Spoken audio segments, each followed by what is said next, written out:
Hello and welcome to Ula Tea Leaf Readings. My name is Lenor, and tonight I'm going to be reading your tea leaves. This is a horoscope for Scorpio. If Scorpio is your solar, lunar, ascendant / rising sign, then this is a message for you. All right, let's get started. And so our card tonight is the Ace of Discs. Or pentacles, or coins. It could also be coins.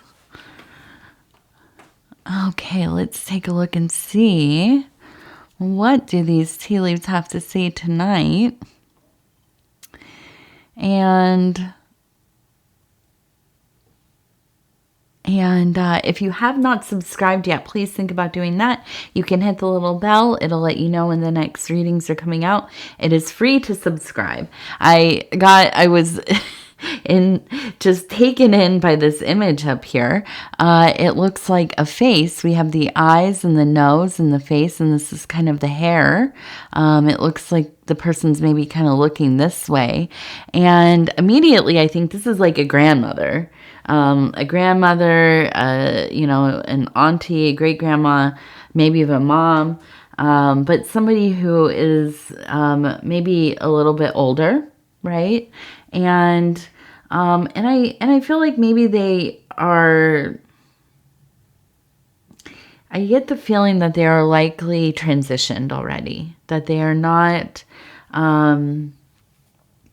That they are not in their physical form anymore. But they are still here because they're showing up, right? And they have, they've come here to tell me, something to tell you. That's why they like to show up in these cups. So I'm going to kind of turn it a little bit, and we're going to see if we can have some clarification of why exactly are they showing up. But it's interesting too, because immediately before I even saw this face, I saw a face down here. We have kind of a eyes, nose, mouth, and it looks like they're wearing a hat, like a witch's hat. And this one's kind of looking over this one. And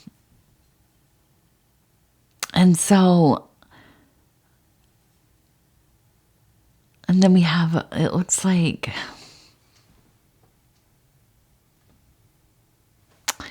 Now, from afar, it looks like a butterfly, but up closer, it looks like a person and maybe another person here. And we have the Ace of Cups right here. So we'll keep going. But I am feeling like, we have two people here.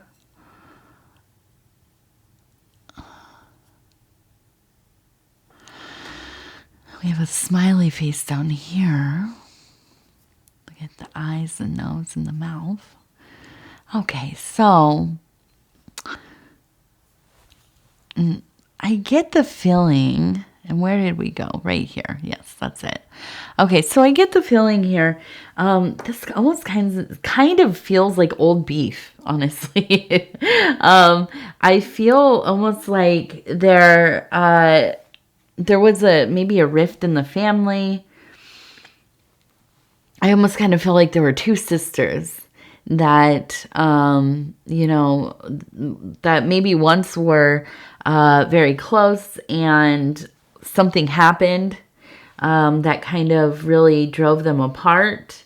And there was kind of this very dualistic, like, this is the good grandma, this is the bad grandma. This other family member seems to be kind of almost, cast out, maybe like really alienated. And I feel like this is maybe something that ended up really affecting the family. Maybe even kind of, there was a sense of people taking sides, and I think for the most part, You know, this person who was wearing the witch's hat, kind of was, you know, didn't really have too many people pulling for them on their side.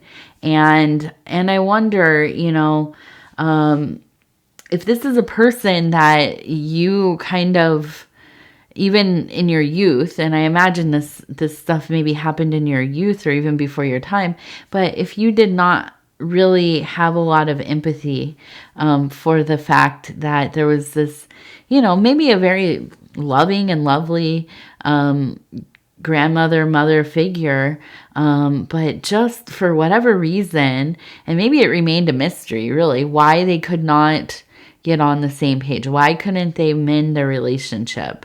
And maybe, you know, in all other parts of life, grandma was a really nice lady, but if you spoke to her about her sister or this family member, it was, you know, just something that she would not entertain.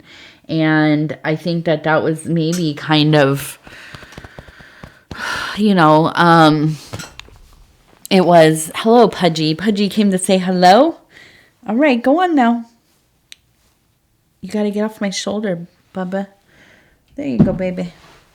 And I wonder, you know, I think it remained a mystery maybe. And I think it, you know, it kind of was something you just didn't talk to grandma about. You didn't ask too many questions. Nobody really, you know, and by the time you were old enough to kind of even realize, oh, and here comes TT.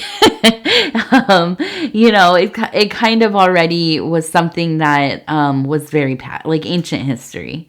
But I do think that this kind of, it lingers. And I feel like these people, these family members, beloved family members, are already transitioned.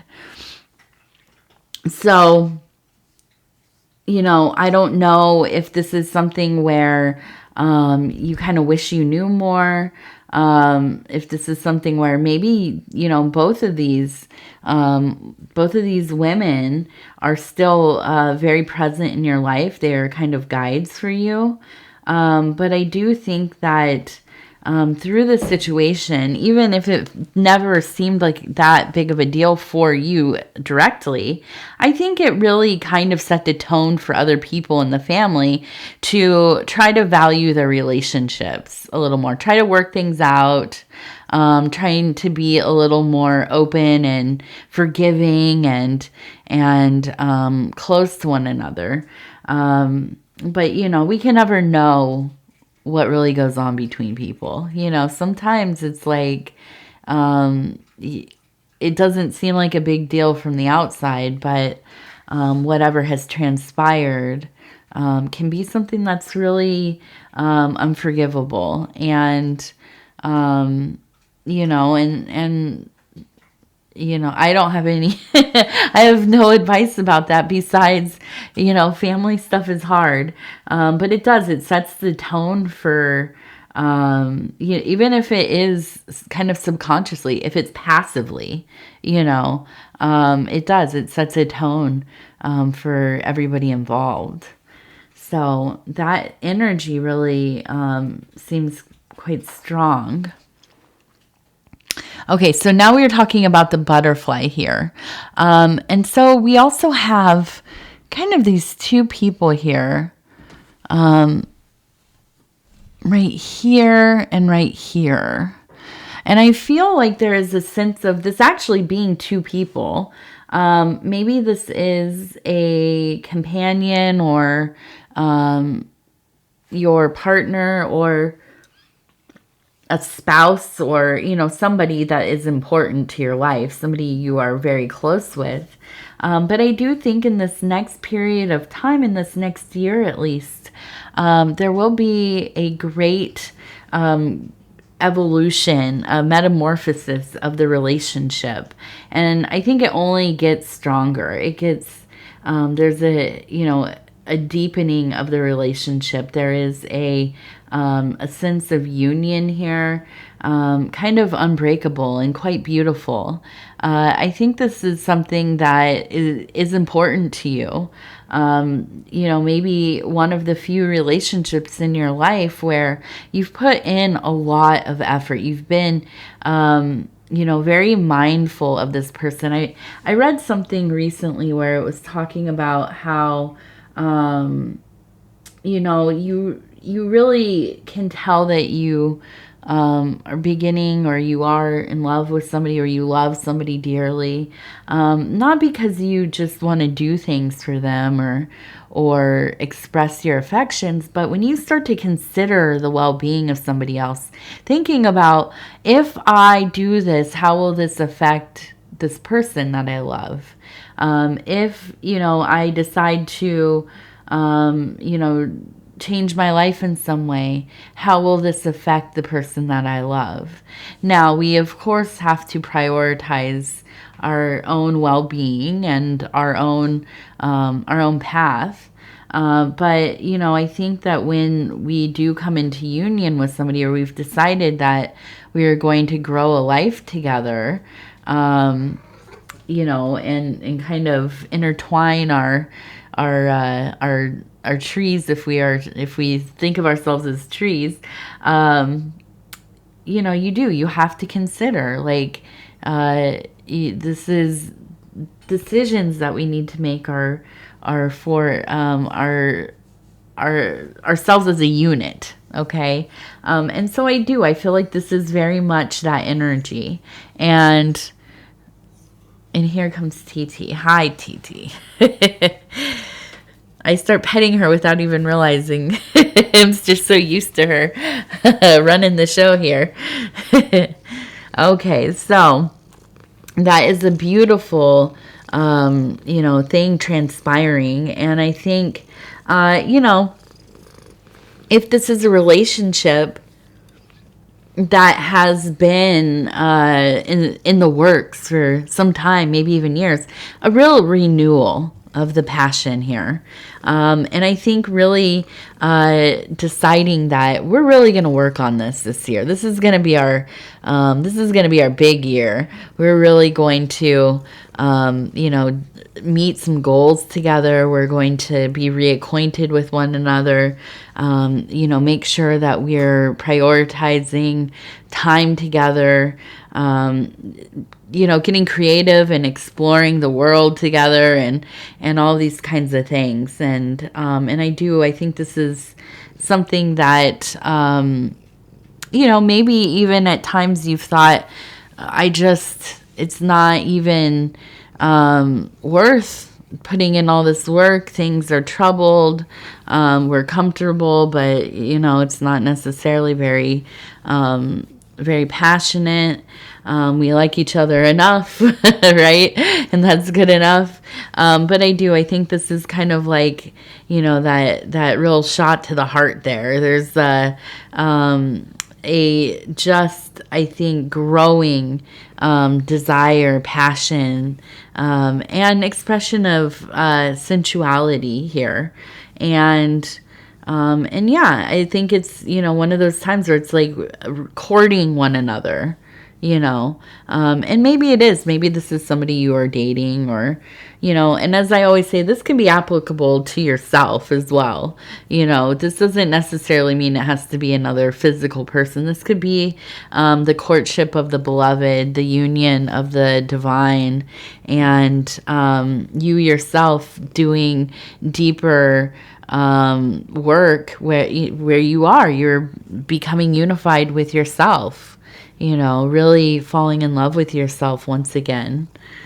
And that's a beautiful thing. That's, you know, I like a good love story, but I really like a good love story with self.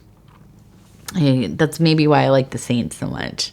I think it's so interesting, holy people being in these, you know, beautiful and devoted relationships with their deities, their whatever icons or their beloved soulmates, which happen to be, divine entities. And such a beautiful and interesting manifestation of this kind of agape. All right, so we also have a little coyote over here. So we do have the trickster energy. You can see the head, the ears, and kind of the tail over here looks like an anchor, okay? So when I see the coyote, I know that there is a bit of the trickster kind of hanging around. I also know that you are having spiritual events happening, maybe dreams, maybe visions, maybe kind of revelations. But it is kind of a wily thing. They kind of show up in, the most unexpected places and times. So if you have been struggling, and emotionally, and I do think this would be emotionally, spiritually, this is really the sign here that you are being kind of summoned into the unknown to do a little bit of spiritual travel. And I'm sorry, the cat's over here cleaning herself. If you watch the readings, she comes over here and she gets comfortable, and then she starts bathing. She starts bathing, snoring, bathing, all these things that she, can't do anywhere else but when I'm holding her. Huh. Yeah, that's right. Okay, so we have the anchor as well. And so I think this is a sense of, through this interior work, through this work of love, of devotion, of agape, we have this kind of guide showing up. These synchronicities and signs and symbols and profound dreams and things that are carrying over into your mundane life, your waking life. And then we have the anchor here. So I feel like there's a sense of this is where the work is. This is where we're going to kind of drop anchor. We're going to set our ship here for the time being, so we don't kind of drift out of this area of alignment. And I think really, and I look down here, it looks like we have a person who is standing here. There's a bowl, okay, and their hand is over it. It reminds me of a scrying bowl. And so I feel like it's getting into this position of just eyes to see and receiving kind of the information, the secrets of the unknown, of the mysteries being revealed, maybe in fragments. Of course, it's not like you're going to see the whole big picture all at once, but I think they are. It's kind of being scattered through your consciousness. And so I feel you are really in a place of great clairvoyance, of the ability to, also maybe scry or, partake in some kind of the high arts or, divination. And this being with a bowl. Now we have, gazing bowls, which are bowls that are filled usually with a water, some kind of liquid, and you gaze into them, into the reflection. Some people use like a candle next to the bowl so you can see the flame kind of reflected in that bowl. But this could also be that maybe you are watching this reading, you are interested in tea leaf reading, tasseography, tasseomancy, and you maybe are, maybe thinking, hey, I could do this, which, listen, I 100% think you should. If you are drawn to any of these kinds of divination, I like to divine a lot of things. I like to use grains and corn and rocks. It's hard not to look at pretty much everything I come in contact with and look for patterns. They just really show themselves to me all the time. And it's because I'm doing readings constantly. So my brain is kind of in that mode almost always. But I think that this is an opportunity for you to kind of really engage this energy where you have found yourself, and maybe look for some kind of divination that might be of interest to you. For some reason, as I was saying that, in my head, I was thinking what would really be interesting is something like automatic writing. I don't know what it is about a Scorpio, but I think you all would be really not only probably wonderful writers, very interesting and clever and funny and dramatic, but I could think of something like a Truman Capote or something. But I also think that, maybe doing the two together, some automatic writing and also, just expressing yourself through word. Now we also have down here a Chariot, and you can't really, there's a person up here, but it's being pulled over here. So when we see the Chariot, we know that this is a time of great work, right? And this aligns with the Ace of Discs, of course. I do think, through all of this, I also feel that there is a real clear sense of I have to kind of focus on getting something put together, maybe focused on savings, focused on your next big goal, getting a position in your work life that it more aligns with, the way that you want to live, making a little more money. Maybe this is starting a business, or maybe you are making a decent amount of money, and yet you find yourself not really putting anything to the side and growing, the income there. So I think this year is also really, and I've seen this in other readings, I think this is a time where, everybody is kind of, struggling, and it makes sense that everything is so expensive, and life is more expensive than I ever remember. And maybe it's just because I'm an adult and I have a young child, but my goodness, I could go on and on about even just buying groceries today. I could not believe the price. But it's just, I think that, a lot of times we have to figure out how are we going to maneuver through this. What are we going to do? And, I don't know about you, but I have spent a lot of my adult life in poverty, pretty much. I've worked a lot and tried to get ahead, but, it's just kind of where I had found myself, especially when I was, younger, in my late 20s. And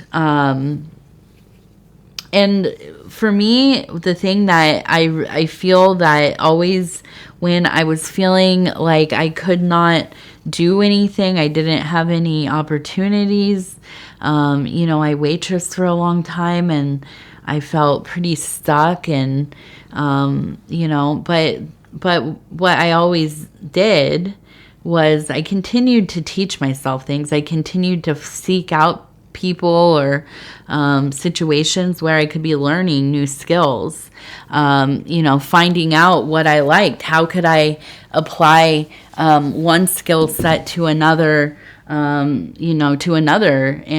kind of overlapping and feeding in to each other. And so, you know, if we are not able to really get into like saving money, investing money, putting, you know, whatever it is, then I think it's really important that we focus on, and even if you are making money, man, even if you are doing really well, which God bless, right? If you are, but most most of us are just trying to figure it out, you know. But learning things, you know, practical skills, continuing to go to things like community college, night courses, if you have time for that, doing things online. And it's not, you know, of course, being certified for things and licensed and everything, that really is beneficial. But even, you know, if you aren't finishing and getting degrees or anything, just to continue that love for learning. That's what keeps us going. Also, you know, it's hard when you are kind of in this narrow space of knowledge, because the world is changing. I can tell you the things that I went to college for don't even, I mean, they exist, but it's a niche, right? I went for like print and printmaking and learning how I wanted to make like physical advertisements and you know, I don't know what I was thinking, but I wanted to make like flyers and you know, like for art stuff and shows and things like that. I was you know, and I learned a lot and it was cool, but you know, it doesn't even exist as a thing anymore. You know, I'm old enough that, you know, we were on the cusp of everything going digital. So, you know, it's important that we continue to learn. And it's how we feel empowered. Because when you have a lot of different things you know how to do, you can move more freely. I believe that. Knowledge is power. Skill is power. And so, you know, and I've said this on other readings, I really believe we should be learning at least like one new thing a week, you know, at least to figure, and a lot of it you can do on YouTube, you know, shout out to YouTube, the one of the best educators, there is, but yeah, you can learn so many things, excuse me. So we have over here it looks like a scarecrow. And then we have, it looks like, it does look a bit like a tower. And then we have a person down here kind of floating in the emotional waters. And so I feel like there is a sense of anxiety rising about, you know, something that could be perceived from the distance as being this tower moment, right? But I think that it's more almost with that scarecrow, we get closer and we realize, okay, that's not actually a person hanging out in the middle of a cornfield. That's a, you know, a constructed thing. And so I think that sometimes you maybe ruminate on things that you don't even know if they're going to happen. But you see little signs that maybe this might be, you know, some kind of problem or trouble, you know, out there on the horizon. And then you kind of almost, you know, like kind of sentence yourself to living out this self-prophecy here. You know, I know things are going to go wrong, so they go wrong. Well, see, I told you, I already told you it was going to, I knew it.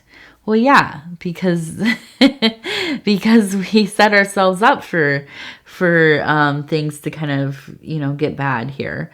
So I think it's a good reminder to, you know, when you get into this mode where you're looking for reasons to think that things are going to come crashing down in whatever aspect of your life, you know, do some kind of distractive mindfulness.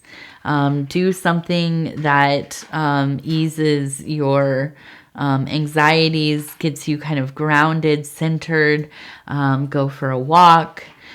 Do some kind of,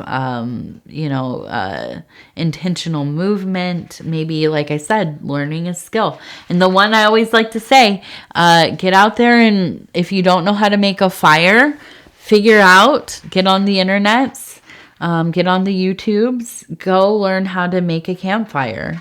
If you don't know how to, or if you can't do that, then maybe learn how to do something like tie knots, and I know it sounds silly. You might be thinking like that's ridiculous, but I promise you it's not. Just continuing to learn things, even if they seem, like juvenile, or like, why would I want to learn how to tie fancy knots? Well, I don't know. I mean, it's good to know. It's good for your brain. Also, it gets you out of thinking about things that you don't need to be thinking about, things that you don't need to be worrying about. When we are productive in a way that is meaningful to us, it really does take you out of going in these loops of stinking thinking, and I always say, whenever I use the AA or NA terms, hopefully some of my friends here, some of my viewers here, you think, oh, this lady, she is a friend of Bill, and I am indeed. I am indeed. But it is true. I like some of those cliches, the stinking thinking, just getting into those modes of, getting down on yourself, getting down on every aspect of life, which we all do it. We all do it, but we have to learn how to pull ourselves out of it. Because you can get stuck for years. You'll be in the mud turning your wheels, and that's no fun. All right, let's take a look. We're using the Dreamers deck, 40 affirmations for pursuing your dreams. All right, TT, what do you think we're going to pull tonight? I'm just going to flip through until it feels right. I'm going to flip her over. There we go. And it says, I know that money flows to me freely when I pursue my passions. I am abundant. Yes. Yes, you are. All right. You got the tum rums. You've been drinking a bunch of... I've noticed when she drinks a lot of water, she must be taking in a lot of air, because she just gets the tummy tum rums, huh? Little bubbles in your tum. Okay, Scorpio, I'm going to go ahead and tell you this right off the top. I love you, and I thank you, and I love you, and I thank you, and I love you, and I thank you. It's always such an honor to be able to spend this time with you. If you would be so kind as to like the video, it really does help the channel so much. And if you have not subscribed yet, please think about doing that. You can hit that little bell. It'll let you know when the next readings are coming out. And if you would like to leave a comment, please do. I love hearing from each and every one of you. Also, shout out to my husband over at Dove and Serpent Tarot. His name is Paul. He just hit 200K. That is 200,000 subscribers. Oh my goodness. He is amazing. What a star. Just like, not only if you have seen his readings and you see he's such a great reader, he's like a million times better as just a human being. So he's just the greatest all around. And yes, I am biased because he is my husband. But he is. He's amazing. He's a great daddy. And just a kind and creative and lovely and intelligent and gorgeous person. And I just want to send the love out to him and to his subscribers, his community over there. You all are awesome. We love you over here at ULA. A lot of you are both over at ULA and Dove and Serpent, and I love the crossover. And, you know, I'm just so thankful for him, for you all. And you know, if you haven't seen his readings, definitely check him out. All right. I love you. Take care of yourself. We'll talk in just a few days.